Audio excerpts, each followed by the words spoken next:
ব্রাজিলের তুলনায় বাংলাদেশে গরুর মাংসের দাম ১০০ গুণ বেশি। দেশটি রপ্তানি করতে চাইলে পারে না, মূলত হালাল সনদের জটিলতায়। একইভাবে ব্রাজিলেও বাংলাদেশের ওষুধের রপ্তানি আটকে আছে সনদ জটিলতায়। বাংলাদেশে ব্রাজিলের রাষ্ট্রদূত এসব কথা জানান, বলেন ব্যবসা বাড়াতে সনদ সমস্যার নিরসন হওয়া দরকার দেশ দুটির মধ্যে।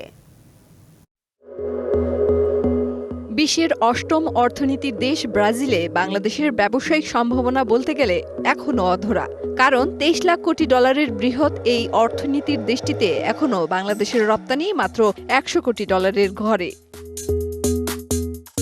ব্রাজিল সহ ল্যাটিন আমেরিকার বৃহৎ বাজার সম্ভাবনা ধরতে এখন ব্রাজিলের রাজধানী সাও পাওলোতে ১৫ থেকে ১৮ জুন মেড ইন বাংলাদেশ প্রদর্শনীর প্রথমবারের মতো আয়োজন করতে যাচ্ছে Brazil Bangladesh chamber of commerce and industries বা BBCCI।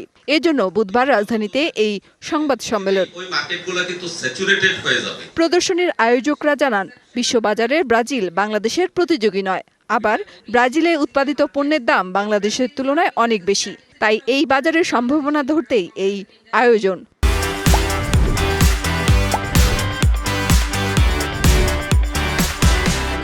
ব্রাজিল বাংলাদেশের যে ট্রেড অপরচুনিটি, এটা ইমেন্স, এটা আসলে বলে শেষ করা যাবে না। আমরা চাই আসলে এই সুযোগটাকে পরিপূর্ণভাবে এবার কাজে লাগাতে, এবং আমরা টার্গেট করছি ১০০ থেকে ১৫০ জন এক্সিবিটরকে এবার আমরা যেন সাও পাওলোতে নিয়ে যেতে পারি। ব্রাজিল ও বাংলাদেশের ব্যবসায়িক সম্ভাবনার দিক তুলে ধরে বাংলাদেশে নিযুক্ত ব্রাজিলের রাষ্ট্রদূত জানান, অনেক অসঙ্গতির কথাও। $5 a kilo.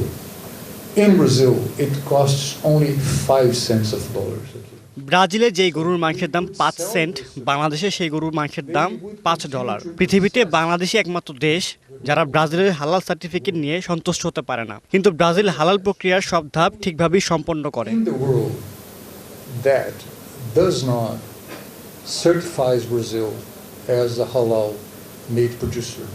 বাংলাদেশের পাটের রপ্তানির উপর দেশটিতে অ্যান্টি ডাম্পিং শুল্ক আরোপ করার কারণে রপ্তানি থমকে আছে। ব্রাজিলের রাষ্ট্রদূতের কাছে ব্যবসায়ীরা বিষয়টি উপস্থাপন করলে তিনি জানান, এটি থাকা উচিত নয়, অচিরেই এটি তুলে দেয়া হতে পারে। মেহের মনি, DBC নিউজ, ঢাকা।